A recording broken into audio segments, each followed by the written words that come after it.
What's up, everybody? Murder here, and I do apologize. I owe you guys an insane apology. Episode 3 review, a week behind. Episode 4, 4 days behind. I'm in a type of transitional era right now where I am working 40 hours a week, and I'm trying my very best, believe me, to manage my time effectively to where I'm working 40 hours, getting enough sleep, watching anime, bringing you guys my reviews, my live reactions, my chapter reviews, all that stuff. And, I'm kind of struggling right now because I thought it was going to be a lot better than what it actually is. So I do hope you guys understand the situation that I'm in, and I promise to try to make it a lot more consistent on a weekly basis on Saturdays when Log Horizon comes out. But anyways, episode 3 and 4 were pretty enjoyable. Episode 4 left us on that boss cliffhanger of a sense of danger regarding that evil Santa Claus dude. Episode 3 with the hype of Shiro's situation with full raid bosses, full raid scales, full raid zones and fighting enemies, and it felt so gamer-centric. I'm just gonna do a quick overview essentially of both episodes since it's been a few days, and out in a few days as well. So episode 3 was centered heavily around the full raids of, they're in the abyssal shaft, and essentially this whole grand scheme of, dealing with these raid bosses, these raid zones, and essentially getting the gold generator so Shiro can deal with his financial crises of Akihabara. We find out that 5 to 10 raid bosses are in the near future for this raid zone. We've seen about 2. We saw the bird, and we saw like that octopus water monster as well. And it's pretty crazy, and it gets you in the same type of vibe of an actual raid, as if you were in an actual video game. And Log Horizon does it better than any other series. I'm saying it right now. It feels very gamer-centric. It feels very objective-based and very team-oriented, to where you have tanks who are taking aggro, who are taking damage for their team. You have ADs who are doing consistent damage on the enemy, and then you have your extra groups who are surveying areas, making sure they don't get ambushed. That's literally like a Guild Wars 2. It's literally like a World of Warcraft experience when it comes to raids, when it comes to, fighting bosses as a giant unit. And that Log Horizon does it the best. And I love how they know their audience, how they know, the context of, raids and how it works with an MMORPG. We also find out that I thought it was through the armor and, the costume changes, but the level cap for the game after the apocalypse went from 90 to 100. So that's something that was actually officially announced in the last episode. We got introduced to a little bit of crafting, which is also pretty cool too, because obviously they're in the dungeon for a very long time. They don't have infinite provisions. They're low on provisions. They're low on items, ammunition, and their armor and weapons are getting worn and torn, to where they introduced the crafting system of, they have really high level, phantasmal level items. They need that same equivalent of materials to keep themselves going.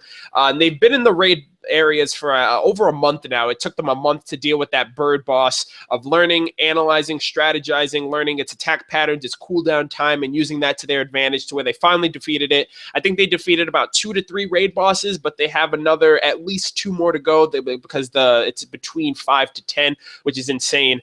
And honestly, I thought this was going to be like a walk in the park. I thought they were just going to open that gate, fight their monsters, fight a boss, and that was it. But this gold generator is obviously going to be, it's going to be worth it in the very end, if Shiro makes it that far at least.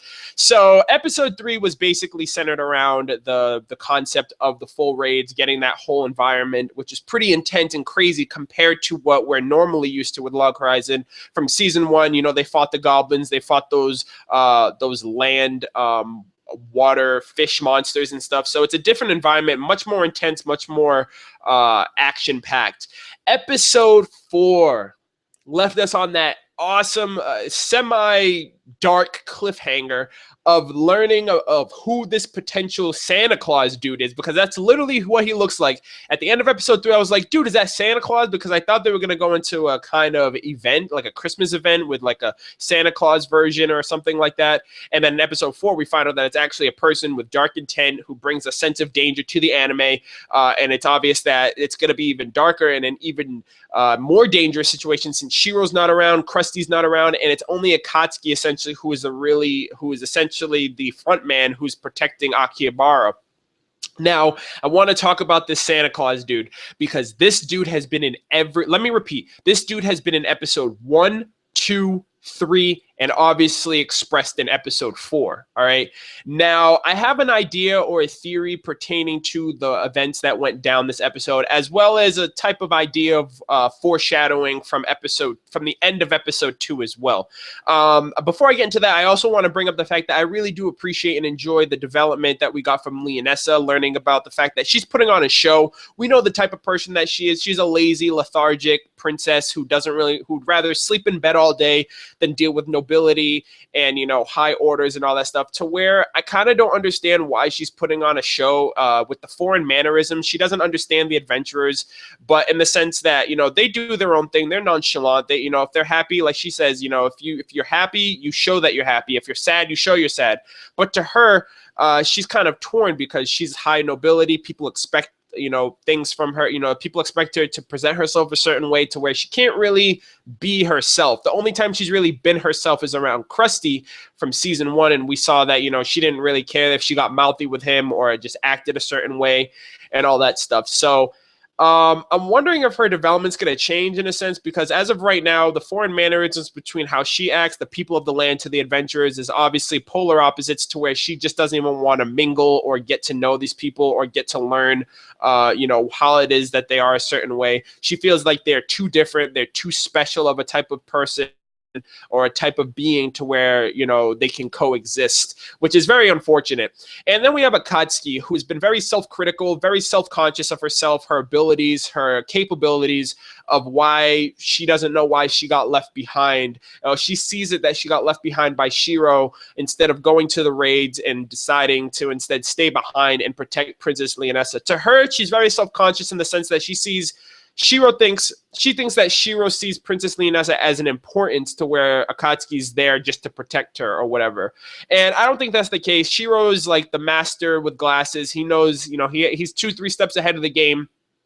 And depending, because of what happened, with that girl getting attacked at the end, I'm pretty sure Shiro foresaw something like this happening, to where he decided, I need Akatsuki there. She can deal with it. We've seen her season 1. She's blitz dude. She's caught people off guard. She's got the ninja cat-like reflexes. She's the true assassin. So I'm pretty sure, obviously, she's just kicking herself around the bucket of, doubting herself for the dumbest of reasons. Honestly, she's a badass. She has what it takes, but she doesn't see it that way. And this episode 4, just leaves a lot to be desired of what to expect, because this Santa Claus, like I said, let me just start all over. This Santa Claus dude has been in all 4 episodes, and in this episode, I'm just gonna reference to something and then lead you guys backwards. He mentioned before he attacked that girl, mind you, first off, he had that katana. He had a katana. And that's the same, I'm assuming that's the same katana that Akatsuki was eyeballing in the shop that she was planning on buying or looking at to someday get when she got stronger, when she got into her raids and got power, leveled up and stuff like that.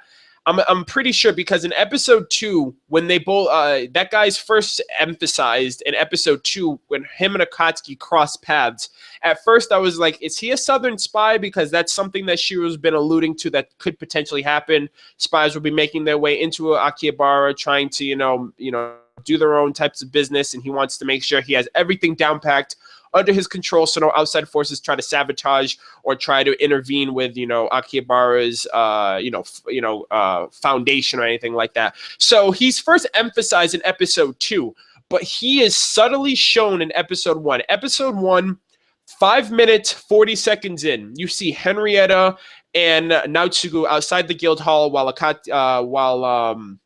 Shiro's negotiating with that Kuni clan dude about the gold and stuff like that. That guy, that Santa Claus looking dude, he's in that episode. He's cleaning off the armor on the Royal Guards. And that rings a bell, because I decided to go back to episode 1 just to clarify that the Kuni clan actually governs the Royal Guard system and its lifeline, and they do. And I was completely blown away because he was in that same area with them, cleaning off the Royal Guard. So one of 2 things are going through my mind right now. Either number 1, this guy was sent in by the Kuni clan and they decided to disable the Royal Guard system so that way he can attack people and, cause panic and disarray. Or he sabotaged the Royal Guard system himself during that moment while he was cleaning the Royal Guard's armor, to where he was like, okay, now I'm going to decide to do my own thing. I'm assuming he's a Southern spy, or he's working in regards to the Kuni clan to where he can overthrow Akihabara while Shiro's away and while minimal resistance is there. So that in of itself blew my mind. I was like, holy shit, he's been subtly in this season since the beginning, and we really haven't even gotten any, sight of that until episode 3 when he was showcased at the end, and then episode 4 when he made his move. Now, I think, the whole scene with that girl, first off, when that girl got attacked, she didn't disapparate. She didn't respawn. So I'm wondering if that sword has any type of properties that prohibits, has like status elements where it prohibits respawning or anything. Because when he cut her as well, there was like steam off of the end of the blood, off of the end of the sword where the blood was. So I'm wondering if that sword, that katana, has any special attributes because it is a raid level item. It's a high level raid level item. But I feel like this whole scene is a plot element for a setup for what's going to happen in the future. Because as of right now, Akatsuki's been really doubting herself and her abilities of, being strong and stuff like that. And with this dude attacking people left and right, she not only has to protect Leonessa, but the city as well, because she obviously is capable of that, or at least Shiro left it in her care.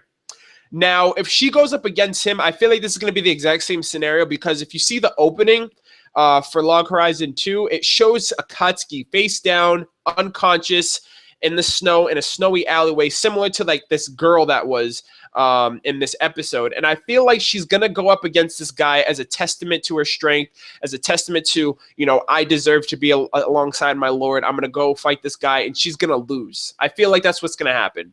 At the same time, during the raid battles, I don't think Shiro's gonna make it, at least not at the first time. I feel like he's gonna lose this fight. He's gonna lose the raid bosses, before he gets to the gold generator. He's gonna die, and he's going to respawn back at Akihabara or wherever, and he's going to have to start all over again, get some of his debauchery Tea Party members, and try again. But the reason why I mention this is because in episode 2, we got that scene with Akatsuki and Shiro, and they were in this type of different realm or different dimension where you saw all the lights going up. They kind of looked like they were souls. And this kind of leads me to believe that them two were in a type of after-death experience, because there was dialogue between them two where Akatsuki mentioned that she failed and Shiro mentioned that he died. Now, why I would think that is because this Santa Claus dude is obviously attacking people left and right, whatever. I wouldn't be surprised if he tries to take Princess Leonessa as ransom, or as, any type of thing like that, to where, like, obviously he could use her to his advantage. And Akatsuki's job was to protect her. So I could see why she would claim that she failed in, protecting Princess Leonessa. At the same time, Shiro could essentially die in the raid, and that's why he would have mentioned, I died.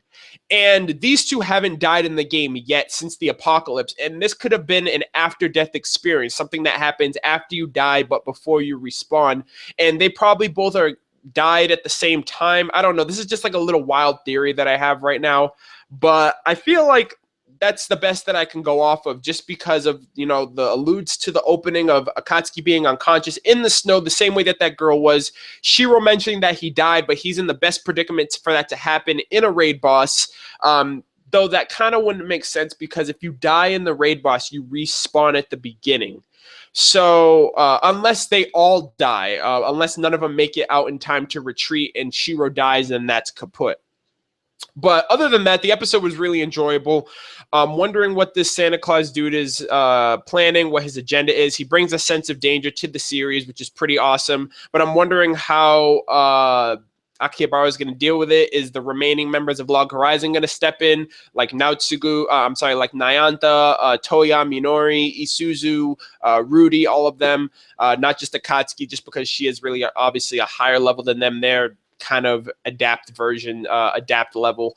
But great episode, really enjoyed it. Let me know what you guys thought. I'm sorry, like I said, I will promise to be on time with next week's episode, but that's all I've got from the episode. I hope you guys enjoyed. Be sure to thumbs up if you enjoyed, comment on your thoughts, subscribe if you're new to my channel, all that great stuff, and I will catch you guys on Saturday for episode 5. Take care.